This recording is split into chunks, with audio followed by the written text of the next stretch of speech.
পঞ্চগড়ের দেবীগঞ্জে কালীগঞ্জ সুকাতু প্রধান উচ্চ বিদ্যালয় কেন্দ্রে মোমবাতি জ্বালিয়ে এসএসসি পরীক্ষা দিচ্ছেন পরীক্ষার্থীরা। এমন একটি ছবি সোশ্যাল মিডিয়াতে ভাইরাল হয়।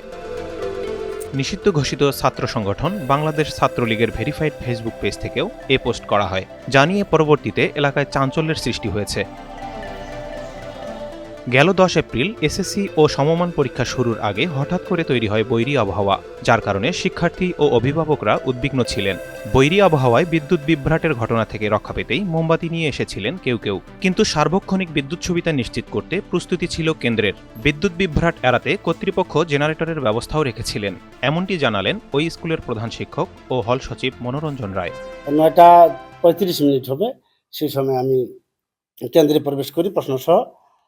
তো ইতিমধ্যেই তুমুল ঝড় বৃষ্টি হওয়ার কারণে তো আমি যেটুকু ফলো করলাম, কিছু শিক্ষার্থী গার্জিয়ান সহ ডাইরেক্ট কেন্দ্রে প্রবেশ করে ফেলেছে। যেহেতু প্রচুর বৃষ্টি এবং ঝড়, সেহেতু আমার যে লোকবল ছিল তারা হয়তো মানবিক দিক বিবেচনা করে, যেহেতু শিক্ষার্থীরা ভিজে গেছে বা গার্জিয়ানরা ভিজে গেছে, তো সেই জন্য তারা কেন্দ্রের ভিতরে ঢুকে পড়েছে এবং বাচ্চাদের সিট খুঁজে তাদেরকে দিয়েছে। এমত অবস্থায় দেখা যায় যে একটি ভিডিও, অর্থাৎ মোমবাতির যে বিষয়টা, আসলে মোমবাতি বাচ্চারা শহর থেকে নিজেই নিয়ে এসেছে।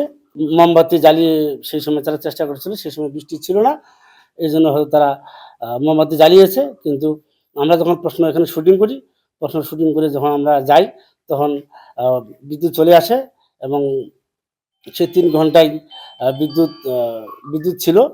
বিদ্যুৎ তেমন কোনো সমস্যা হয়নি। বিদ্যুৎ যখন ছিল না, তখন আমি সঙ্গে সঙ্গে আবার জেনারেটরের ব্যবস্থা করেছি। আমি সবকিছুই চেষ্টা করছি যে সুন্দরভাবে বাচ্চারা যেন পরীক্ষা দিতে পারে, সেইভাবে সব দিক আমি প্রস্তুতি নিয়ে রেখেছি।